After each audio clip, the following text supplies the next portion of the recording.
Ready? Start. Sir, I think this debate will have a positive and beneficial effect on the settlement of this strike. Most of the members, almost all the members who have spoken here, have sympathized with the cause of the workers, the demands of the workers. Nobody has said that the workers are putting forward unjustified demands. Now, unfortunately, some issues have been brought in which have created some amount of confusion. Even in the statement of the minister which he had made here on the floor of the house and in the other house, for example, I must clear those one or two points. First, it was stated here that the strike was illegal, though there were some confusion in the press. We read that they said that we had not declared it illegal, but it becomes automatically illegal. It becomes automatically illegal because conciliation proceedings were pending and they went on strike, which was illegal. I just want to correct the record a bit. Under the Industrial Disputes Act, notice has to be given of strike. It has enjoined upon the employees of the public utility concern to serve notice before they go on strike. This was done by all the four federations, including the Congress-led INTUC Federation. It is the responsibility of the unions that they have to serve due notice.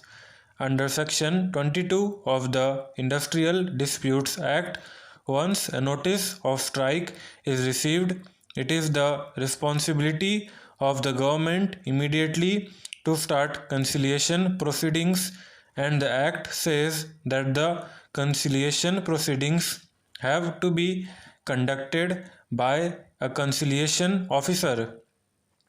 In the present case, no conciliation officer appeared on the scene for the simple reasons that the negotiations were being conducted at the highest level between the minister himself and the leaders of the four federations.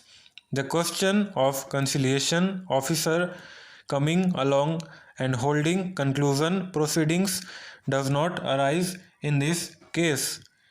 It is not relevant because the negotiations were going on at the top level. Now, to say that conciliation was pending, therefore the strike is automatically illegal. I do not know why they are making so much out of it, except to try to confuse the public that we have done something illegal. It is said that essential services like water supply, firefighting, hospitals, electricity, etc. have been exempted from the purview of the strike. It is quite correct. We always do that. We have also exempted all defense cargo. Any vessels carrying defense cargo will be handled in spite of the strike by us. Passenger vessels will be handled. Any ships which are in distress will, of course, be normally treated as they should be. And whatever work was done during the last 5 days in respect of these matters is being done free by the workers without taking any wages. Don't say that our attitude is an irresponsible attitude. I only want to wish to add my voice to what the other honorable members have said for the use of debating on the demands of grants for the Defense Ministry, and we were talking of the role of Navy in repelling back the external aggression. And here the Navy is being used to break the strike of the workers. This is a very fortunate situation which should not repeat in future. I would tell the government that this is not the proper way to deal with such matters. Such strikes have taken place in many countries. This has not happened for the first time. Many times, railways, dock, and port workers have gone on strike. Longshoremen in America have gone on strike so many times. These are democratic countries like ours with a parliamentary government. The army and navy have never been brought in to break the strike. This should not be done. It will have unhealthy consequences. Many honorable members had already emphasized this point. I do not want to go into the details of it. The question now is, how is it that wage revision agreements running into crores of rupees were successfully negotiated in the other public sector undertakings?